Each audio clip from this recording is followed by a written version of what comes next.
Hey guys, so welcome back to the best motherfucking podcast.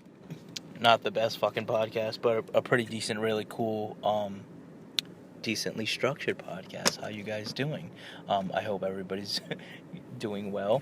So I haven't been on here for a while. I've been sitting back and kind of restructured my whole show and how I'm gonna go forward with doing it. I'm gonna stick, I'm still gonna do interviews here and there. Also gonna bring some of my cool ass friends on, and we're gonna talk about movies and shit like that, And I'm gonna do, movie discussions and pick up stuff that I pick up in Scream Factory, Arrow Video. If they have any cool releasings, I'll mention that too. So on this episode, I have an interview with Holt. And but to start it off, let's talk about Black Christmas. I haven't seen it yet, but what I heard was what a fucking fail. I heard it failed to open above $5 million, and it had a $9 million budget. That's what you get for having the title Black Christmas and throwing PG-13 on it. Congratulations, you fucked up. Yeah, the whole fucking PG-13 on a horror movie is, that's behind us, man. You stick to rated R. Anybody can get into a fucking rated R movie. You just need, if you're too young, you get your fucking parents to take you. Something like that. You just throw a PG-13 rating on that movie. But I'm not going to dive into that. That was their mistake. Clearly, couldn't make $5 million, $9 million budget. Well, all right, second, let's jump into some Scream Factory releases. Not all of, their new releases, but this. So, if you follow me, on my personal page on my Facebook, you'll see I have, I took, a little walk-in closet area in my house, and I made it into, a whole, kind of old, nostalgic, horror movie section like you would see in Blockbuster or something. It's all horror. So, two releases that is coming out. One's February 11th, and the other is February 25th. Both by Scream Factory is My Bloody Valentine and Pet Sematary 2. I'm really excited for those to come out. I'm definitely gonna buy both of those. Yeah, so guys, this is just how it's gonna go for moving forward. I really don't have a co-host. I would like to have a co-host. I think that would be really fucking badass. But if not, that's okay too. I can just always bring people on the show, like I do. So, if you have any guest in mind that's within reason that you would like me to bring on the show, or if you guys want to be on the show, shoot me a message. I'm fucking sure we can make that happen. Yeah. So enjoy the LC interview, guys. That was really fun to do. Such an awesome guy.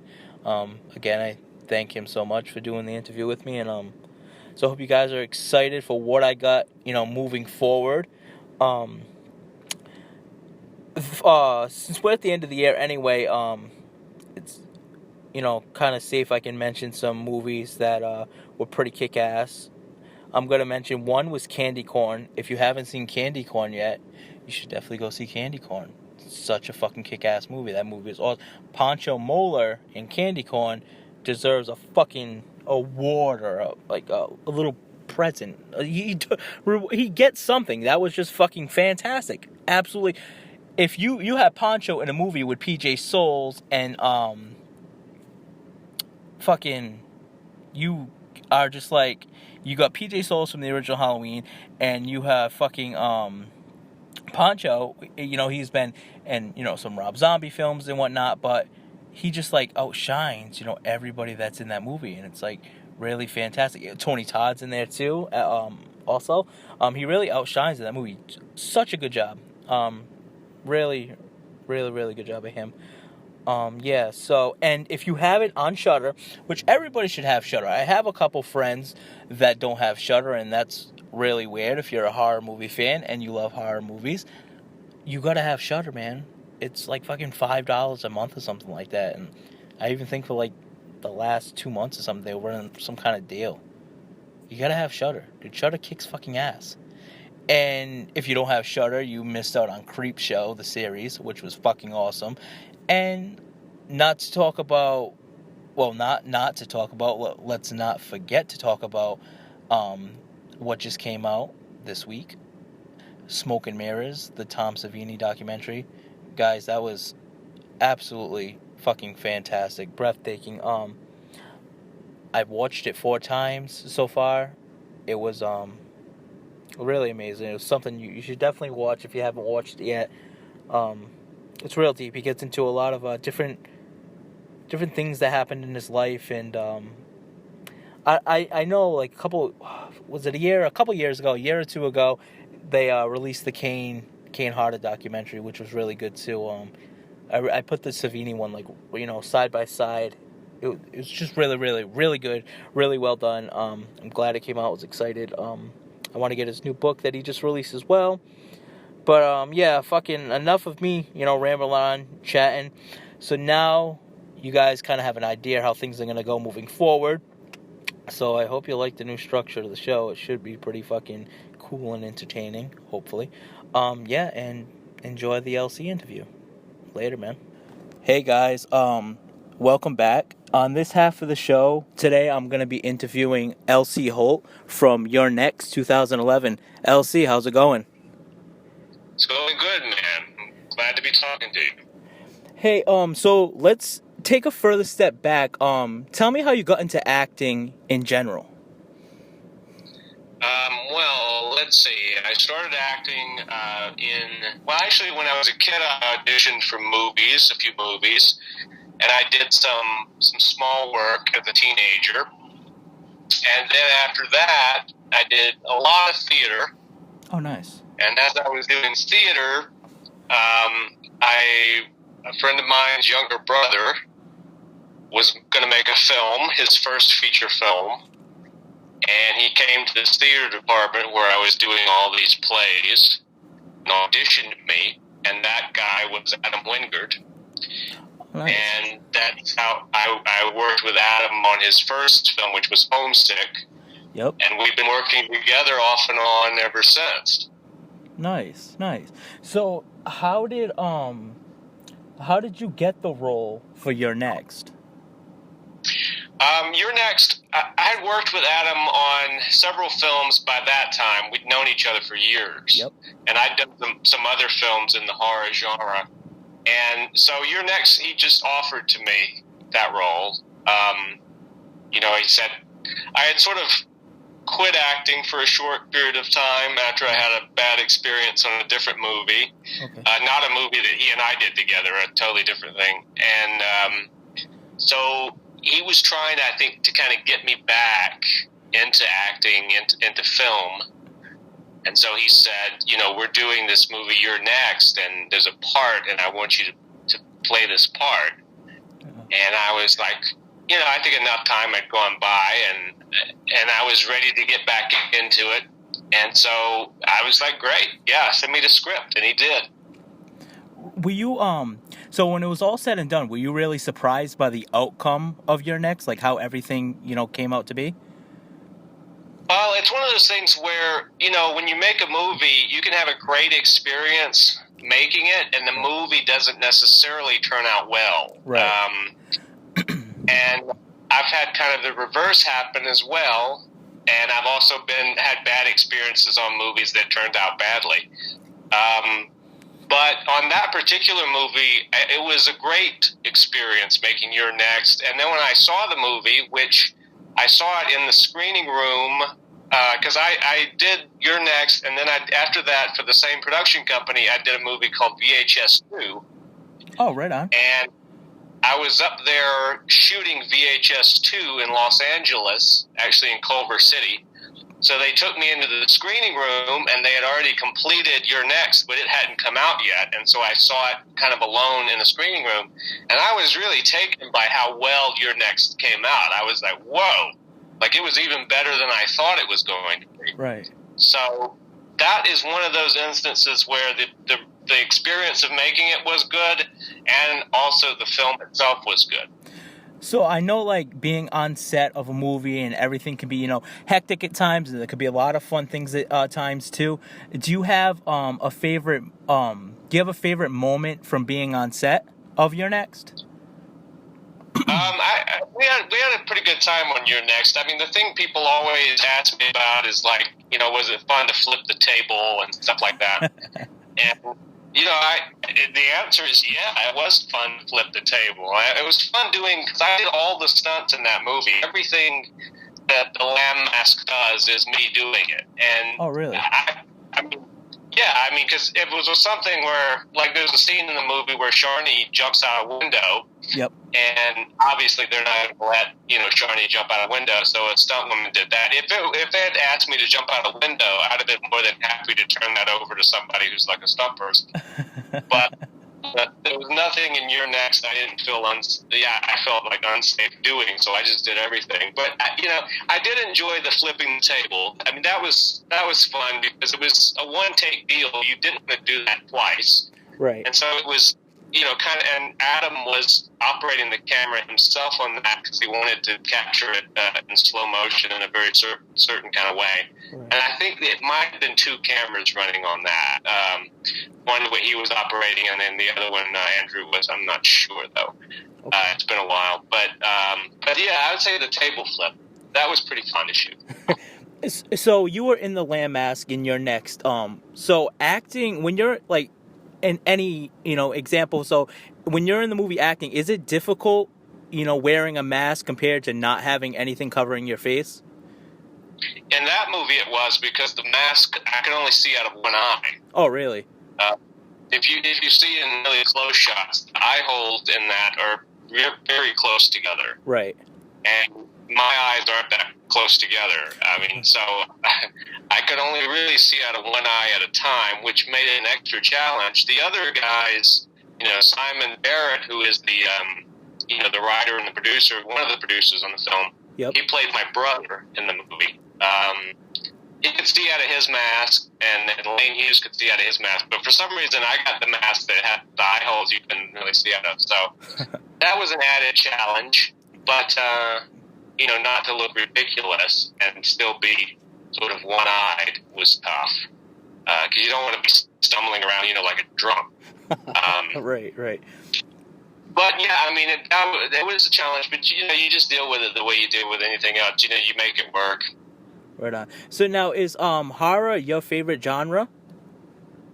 I love all kinds of movies. Yeah. I love horror. Obviously, I've made a good living doing horror films. Yeah. And I as a kid, I loved, like, if you asked me when I was, between 12 and 15 years old, what kind of films would we want to do, it would be a horror, Yeah.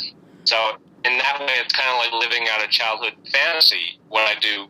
But at the same time, I like all kinds of genres. About the only thing I don't have a great affinity for, I'm not a huge, like, rom-com guy. Gotcha. Okay. And I'm not too big into, like, sword and sorcery type movies.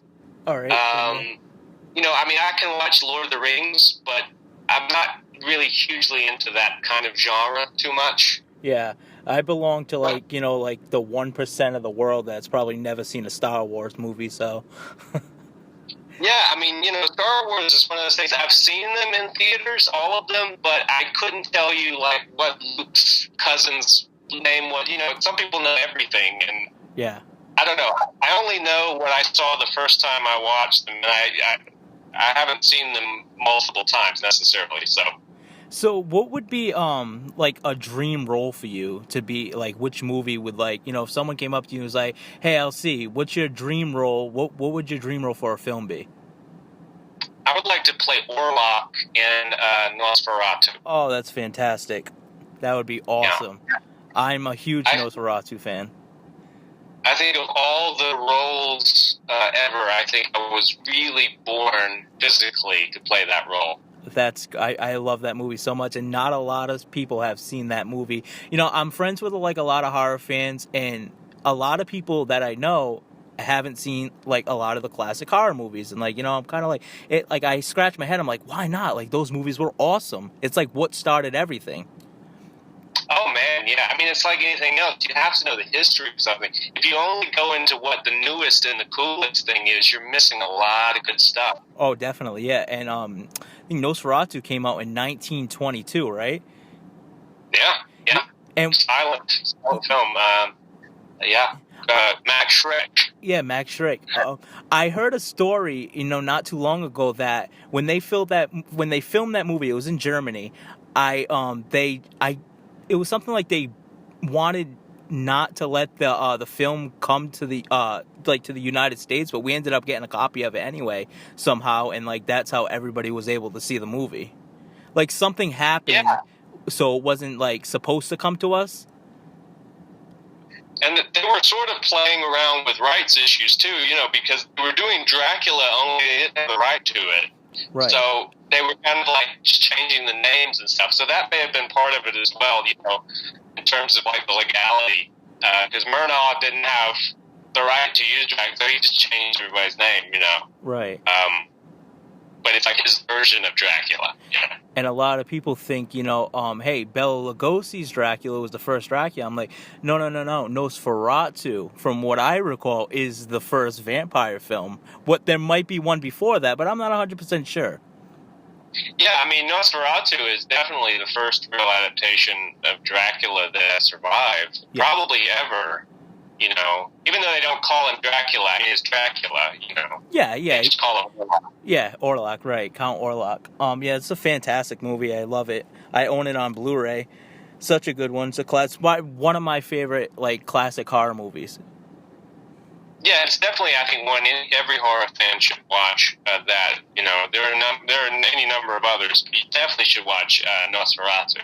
What would be if you were talking to another horror fan, what would be your top 3 must-see films for any horror fan? Well, I mean, the ones that I can think of, I mean, we're going to leave Nosferatu out because we just talked about it. Right. So, other than that, I would say, if you haven't seen The Exorcist, you have to. Yes. I mean, that's the one that got me started into horror. Yeah, I mean, that to me, that pops into mind. I can think of a couple others that I think people should watch that are maybe underrated. One of them I would say is probably Burnt Offering. Oh, right on. With Oliver Reed and Burgess Meredith and a number of people. And another one was, let me see. A lot of people haven't seen The Sentinel. Yeah. And they should definitely watch The Sentinel because that's some creepy shit. Definitely. Great cast, too. I mean, Jeff Goldblum, before anyone knew who Jeff Goldblum was, Right. And like you said, too, my top 3 would definitely be The Exorcist #1.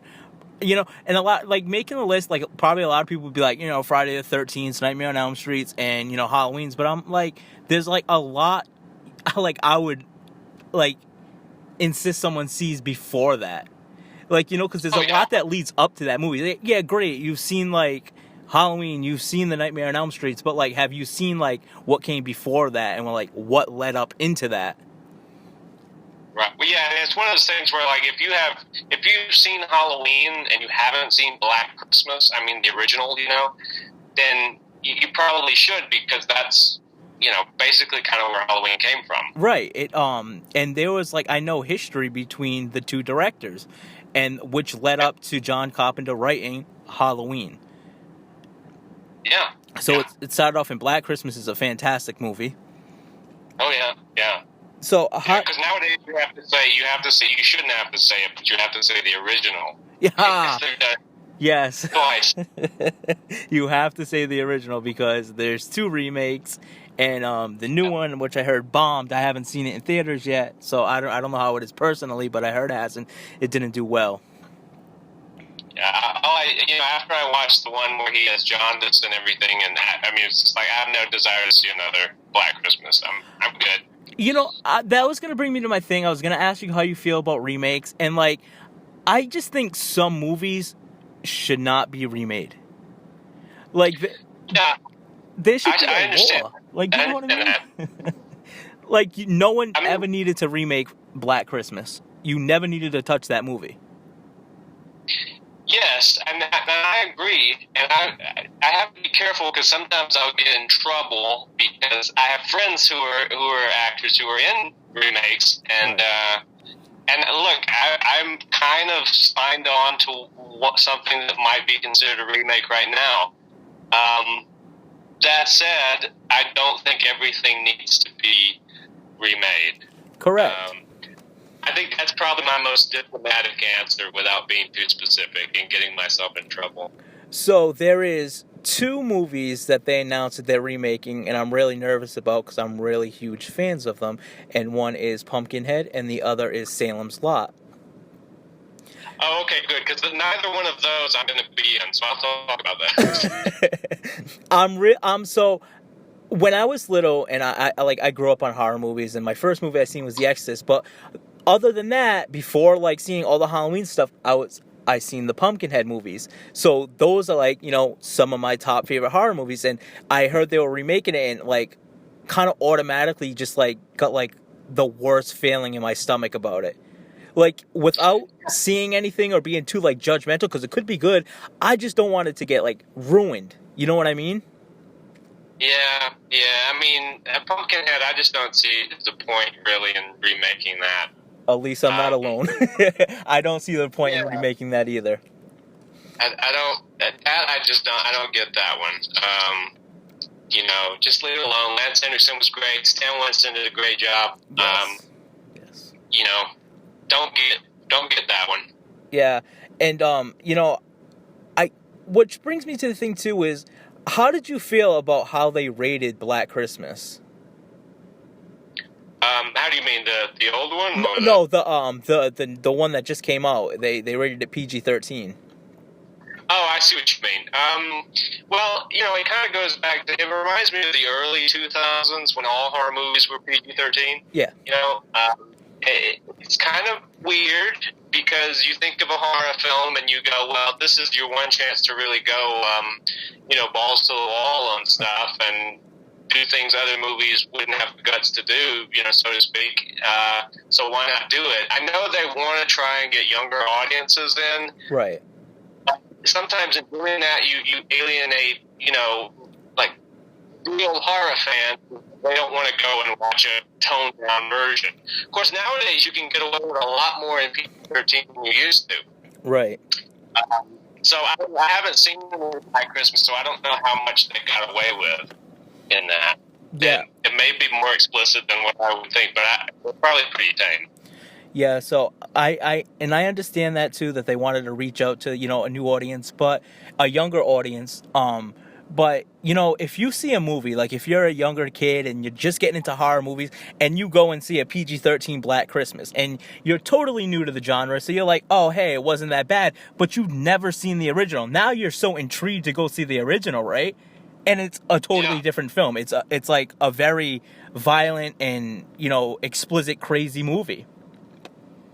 Yes, and, that's the thing, too, it's basically a title, it's the way things have gotten now is producers look for pre-sold titles so they don't have to spend as much on marketing in the back end. Right. So you get these people, they'll get a title like Black Christmas or like Prom Night is another good example, and you'll watch the movie and it has nothing to do with the original. Yeah. It's clearly they just wanted to use that title. Right.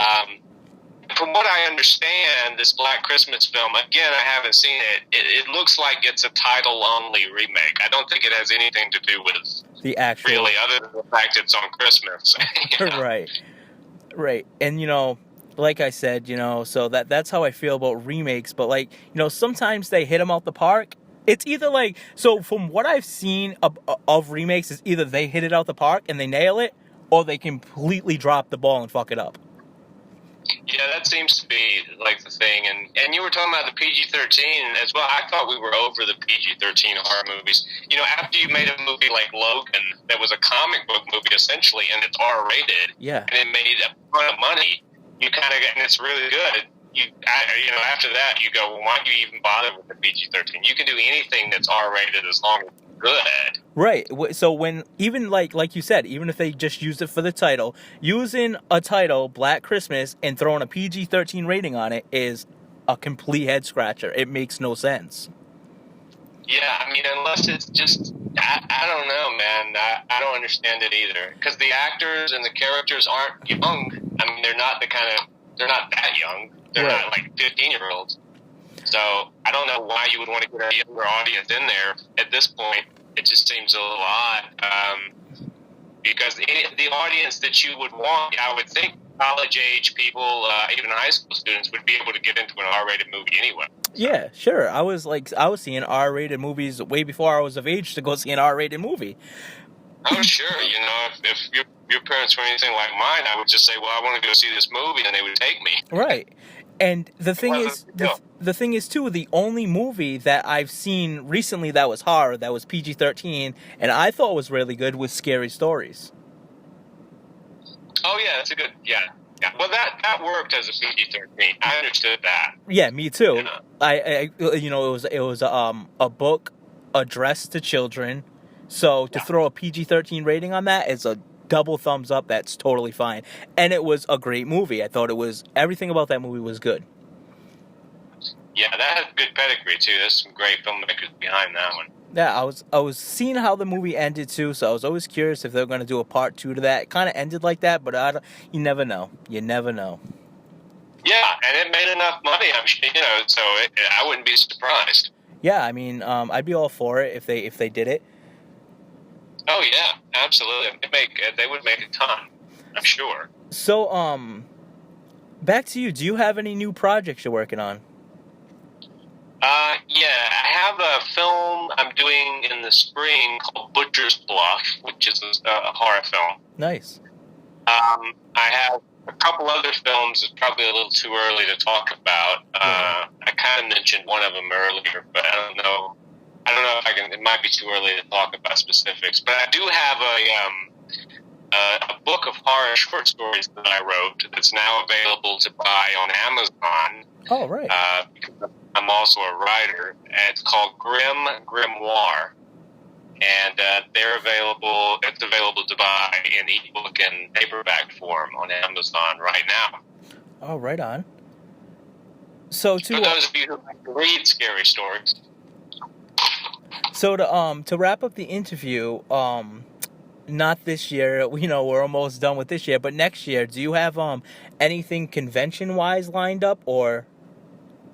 Yes, I know. Nice. I'm going to be in Norfolk, Virginia in September of next year for sure. Oh, nice. And I think there's another one, but I would have to check with my manager. But I know I'm doing at least one in Norfolk, Virginia, in the fall of next year. Nice. Oh, there you have it. So at least we have one that you're going to be at next year, and possibly more. Yeah, that's basically what happens there is my manager calls me up and says, hey, you want to go to this place? Here's your plane ticket. I find out, a couple months ahead of time. Nice. But I know the September one for sure. You said September? Yeah, September is for sure. I'm definitely going to be in Norfolk, Virginia then. Nice. Do you do the in-costume photo ops at all, or? I do. Usually we'll do something like in mask. Yep. I don't usually do full costume, but usually something like take a picture with me in the mask and Lane Hughes, who plays the fox in You're Next. He generally does these with me, so maybe he'll menace you with a machete and I'll menace you with a crossbow. Oh, that's pretty sick. Yeah, pretty fun. LC, hey, thank you so much for being on my show, man. Hey, brother, no problem. Anytime. All right, have a good day, man. Thank you.